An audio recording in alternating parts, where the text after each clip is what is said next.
जी गुरु का सानिध्य तो हमें बहुत अच्छा लगता है, मीठा लगता है, उनकी बातें सुनना अच्छा लगता है। लेकिन जब वो दूसरों को बताते हैं तब भी बहुत अच्छा लगता है। लेकिन जब वो हमारे संस्कारों पर, हमारी मान्यताओं पर प्रहार करते हैं तो चिड़चिड़ापन, खीज उठती है और भाग जाने का भी मन करता है। ये भी मन करता है, लेकिन जब भाग के जाओ तो फिर मन करता है वापस आ जाएं आचार्य के पास, गुरु के पास। तो इसको कैसे ठीक करें? ठीक क्या करोगे, वापस आ जाया करो। भाग के तो जाओगे ही। तो बार बार वो नहीं करना चाहते कि चिड़चिड़ा बनाए, खींच ये बात तुम्हारे बस की नहीं है बेटा। आदमी को पता भी चल जाए कि बीमार है तो पता भर लगने से बीमारी तत्काल दूर नहीं हो जाती। तुम जान भी जाओ कि तुम्हारा कपड़ा गंदा है तो जान जाने से क्या कपड़ा साफ हो जाएगा? साबुन लगता है, पानी लगता है और सबसे ज़्यादा मेहनत लगती है, समय लगता है ना। जान गए कि कपड़ा गंदा है तो फिर टिके रहो और मेहनत करते रहो, घिसते रहो। कुछ देर तक इस बात को बर्दाश्त करना पड़ेगा कि मेरी चादर तो गंदी है, मैली है। मैली तो है ही, ठीक है। सब्र रखना होता है। तपस्या और धैर्य एक ही बात है।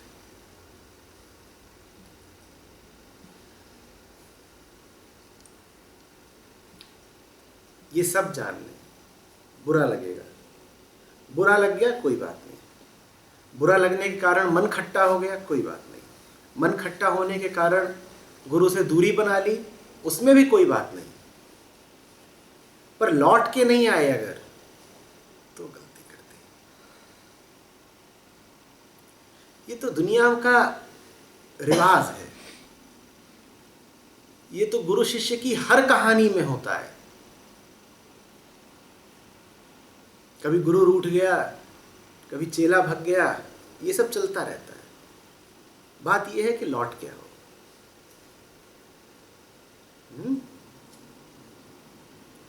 बुल्ले शाह का पता है ना? कौन थे उनके गुरु? इनायत शाह, शाह इनायत। तो अब है बुल्ले शाह। एक बार गुरु के सामने कुछ उपद्रव कर दिया। अब बुल्ले शाह भी ये सब कर गए तो सोचो तुम क्या चीज हो। कबीर बोल गए ना, क्षमा बड़न को चाहिए, छोटन को उत्पात। तो जो छोटा है वो उपद्रव तो करेगा ही करेगा, चाहे वो बुल्ले शाह ही क्यों ना हो। तो बुल्ले शाह कर गए कुछ उपद्रव और गुरु रुष्ट हो गए बिल्कुल।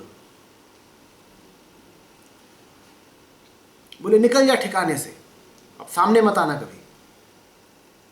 और उनको आश्रम से बेदखल कर दिया। बोले बाहर निकल जाओ और आना मत। बुल्ले शाह भी तब रहे होंगे, थोड़ा जवान आदमी थे, ठसक में। वो भी बोले हम जा रहे हैं, हम लौटेंगे नहीं।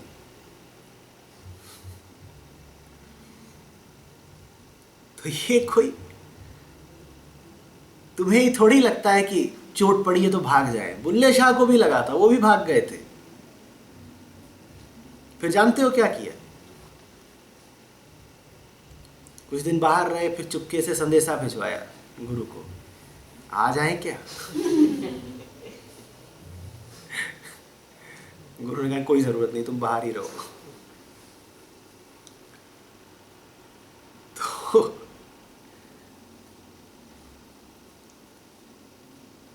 फिर एक तो बार किसी तरीके से पहुंचने की कोशिश की, गुरु अनुमति ही न दे।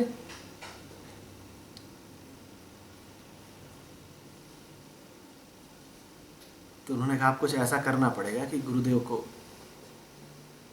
बात हमारी माननी पड़े। तो लगे गांव गांव स्त्रियों के वस्त्र पहन करके नाचने। लोग पूछे क्या कर रहे हो? तो बोले रूठा यार मना रहा हूं। यार रूठ गया, मना रहा हूं। और बुल्ले शाह अरे लंबे चौड़े, बब्बर शेर जैसा चेहरा, दाढ़ी। ये व्यक्तित्व कर क्या रहा है? ये घाघरा चोली पहन के कि साड़ी पहन के नाच रहा है गांव गांव। गुरु तक खबर पहुंची, गुरु ने कहा ये जो भी कहा होगा।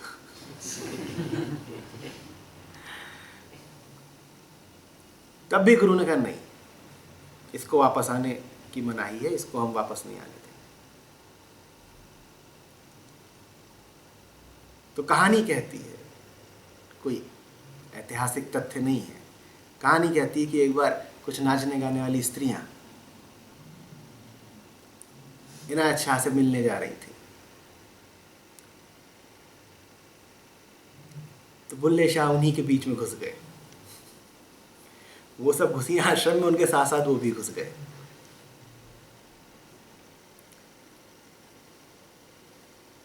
तो गई होंगी, कयास लगा रहा हूं, अनुमान लगा रहा हूं, गई होंगी,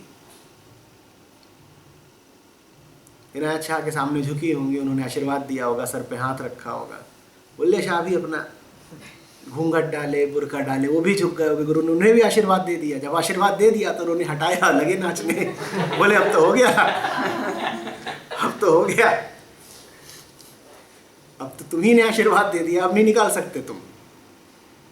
तो ये सब होता रहता है।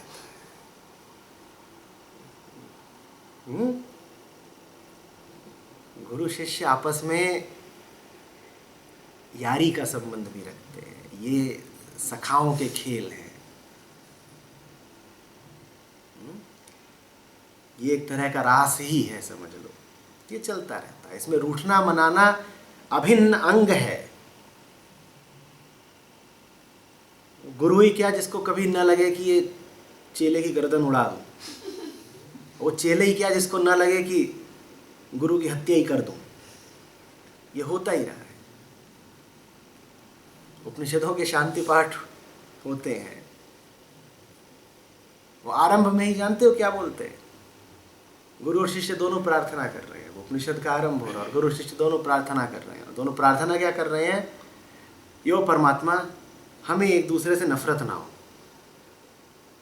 क्योंकि उन्हें पता है कि आगे जो बातचीत होने वाली है उसमें गुरु शिष्य पर चोट करेगा और शिष्य गुरु का विरोध करेगा।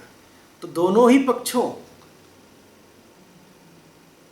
का रुष्ट होना या दोनों ही पक्षों को क्रोध आना संभावित है। आशंका पूरी है कि कोई ना कोई रूठ सकता है, नाराज हो सकता है, कुपित हो सकता है। तो पहले ही परमात्मा से मांग लिया जाता है। ये शांति पाठ है। गुरु कह रहा है हमें इस पे गुस्सा ना आए,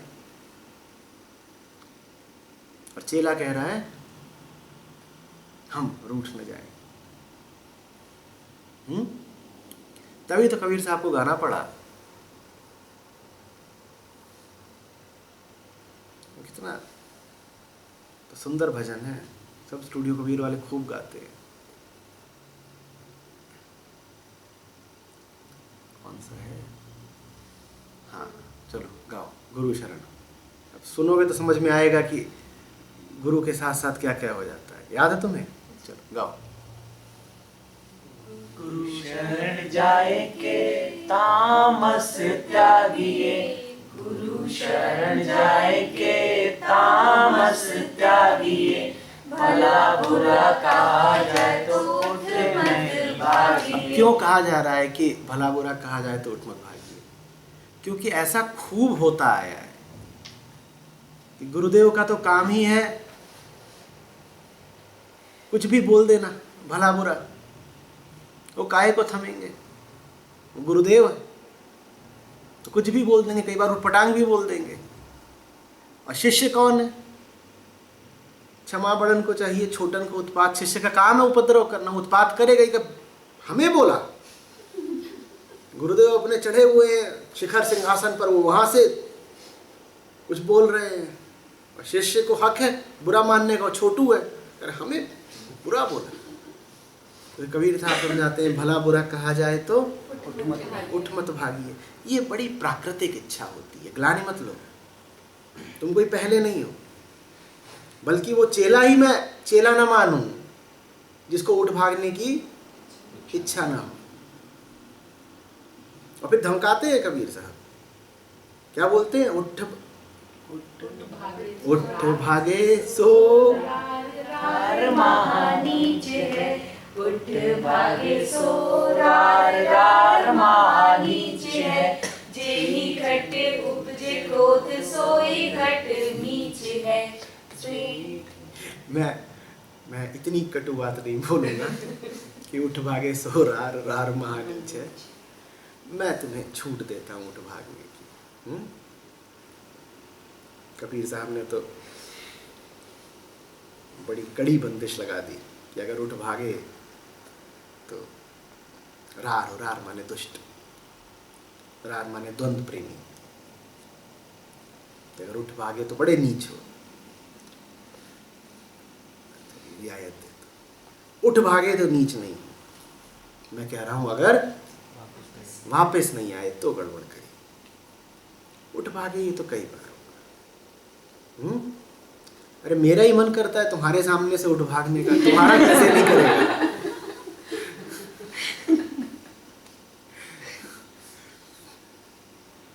कोई सत्र हुआ है आज तक जिससे पहले मैंने ये ना सोचा हो कि मैं क्यों बोलने जा रहा हूं?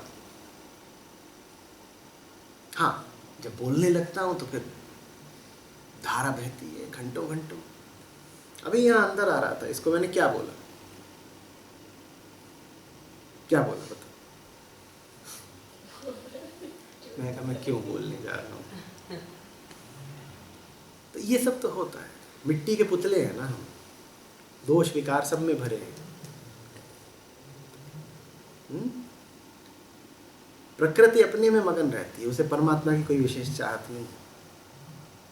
ये सब जब आयोजन होता है तो पुराने जो संस्कार हैं वो पसंद नहीं करते, वो कहते हैं क्या है, क्यों हो रहा है, क्या है, फालतू। पहले तो काम फालतू, ऊपर से उसके लिए दुख भोगो। ये सब ठीक है।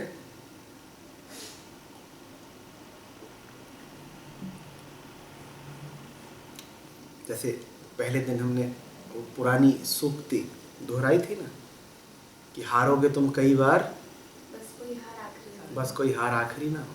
उसी को थोड़ा सा संशोधित करके अपने ऊपर लागू कर लो। भागोगे तुम कई बार, बस कोई भाग आखिरी ना हो। ठीक है। इसको आचार्य जी थोड़ा लाइसेंस की तरह भी यूज कि और भाग जाएंगे। नहीं तो बस ये सही लग रहा है, मन में आ जाए सही लग रहा था। कल भागने का मन कर रहा है, आज भागने का मन कर रहा है, तो तभी तो आगे लोग क्या। तभी तो फिर कबीर साहब है, उन्होंने तुम्हें भागने का लाइसेंस ही नहीं दिया। मैं तो ज्यादा दरियादिली दिखा रहा हूँ, मैं कह रहा हूँ चलो भाग गए कोई बात नहीं। कबीर साहब जानते हैं कि तुम तो ऐसे ही भागने को तत्पर हो, और अगर कह दिया कि भाग गए कोई बात नहीं, तो जहां तुम्हें नहीं भी भागना होगा तुम वहां भी भागोगे। तो उन्होंने सीधे ही कह दिया, उठ भागे सो रार रार महा नीच है। घरे भागना मत।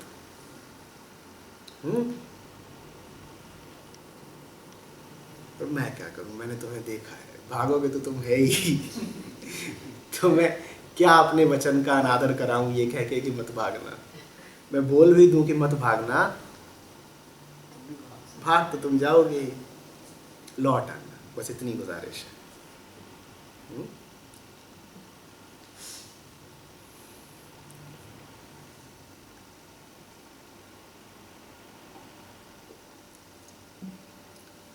देखो बात सुनो,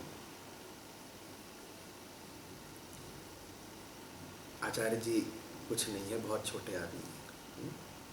इनसे भागना भी तो भाग जाना, कबीर साहब से मत भागना। जहाँ जाना साखी ग्रंथ का गुटका छोटा अपने साथ रखना, कोई बुरा नहीं होगा तुम्हारा। ठीक, ये मरण धर्मा है, वो अमर है, कोई तुलना नहीं। ये तुम्हारे सामने देह है, वो अविनाशी है। ठीक है ना? तो मुझसे रूठ भी जाना, जहां भी जाना उनको साथ लेके जाना, सब बढ़िया रहेगा। अब ठीक है, मैंने कह दिया है कि भाग के भी भागना मत।